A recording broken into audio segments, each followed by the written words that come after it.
human body is made to walk. Our bodies function better when we walk. We are healthier in many ways when we walk. There's almost nothing that we can do for our own personal health that creates more benefit than walking. Walking 30 minutes a day, 5 days a week, actually reduces the rate of people becoming diabetic by over half. We have an epidemic of diabetes in this country. The number of diabetics has doubled, and people with diabetes now use over 40% of the healthcare dollars spent by Medicare. We could cut the number of new diabetics by more than half if people simply walked that half hour a day, 5 days a week. The benefits of walking are so good that they are hard to believe. We are far less likely to have strokes, heart disease, and hypertension when we walk. Women who walk have a 43% reduction in the risk of stroke. Walking reduces hypertension. The body has over 100,000 miles of blood vessels.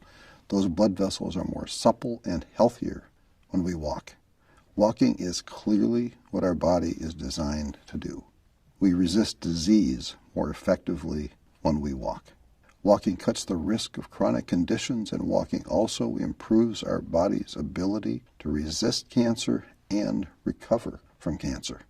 Women who walk have a 20% lower likelihood of getting breast cancer and a 31% lower risk of getting colon cancer. Men who walk are 2/3 less likely to have a positive biopsy for prostate cancer and a 60% lower risk of colon cancer. Men who do have prostate cancer who walk have a 46% lower mortality rate than men with prostate cancer who don't walk. Women with breast cancer who walk have a 50% reduction in the recurrence rate. Walking in adolescence cuts the risk of breast cancer in postmenopausal women by more than 60%. Our body needs to walk. We have better internal chemistry when we walk. We are significantly less likely to catch a cold when we walk. And people who walk that 30 minutes a day, 5 days a week, have a 46% shorter symptom time for their colds.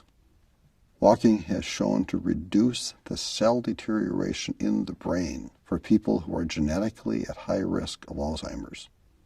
Walking actually increases brain health and the size of the brain for walkers over the age of 60. Walking can have a major positive impact on depression. Several studies have shown that walking 30 minutes a day, 5 days a week, has had a more positive impact than some of the antidepressant medications and has significantly increased the effectiveness of those medications.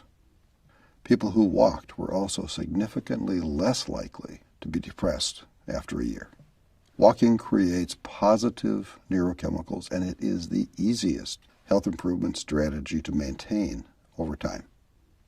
It doesn't take very much equipment to walk. We don't need to run or jog or swim to get the benefits of walking. The human physiological need to walk is a basic need that we can meet by just walking. Walking strengthens the heart. Walking strengthens our bones. Walking half an hour a day has health benefits that exceed the benefits of losing 20 pounds. In fact, an overweight person who walks can have lower health risk than a thin person who is inert. The health risks of being inert are just becoming known, and they are considerable. Lancet Magazine and the National Institute of Health have all endorsed walking as one of the very best things we can each do for ourselves. The Harvard School of Public Health and the Mayo Clinic have saluted the benefits of walking. The medical evidence for walking is huge, and it is growing. The very best news might be that we don't have to walk that 30 minutes every day in one straight period of time. We can break it up and still get full benefits. We can walk 15 minutes twice a day and get the same health benefits. 2 20-minute walks would be optimal for some people. So planning our day around finding those 2 15-minute walk times is a lot easier than having to find time to walk the full 30 minutes in one uninterrupted time slot. We all need to walk. We owe it to ourselves to walk. We can be healthier and stronger and happier as people when we can walk. There are no magical cures or silver bullets. There is no guarantee that doing any particular thing will work for any given person.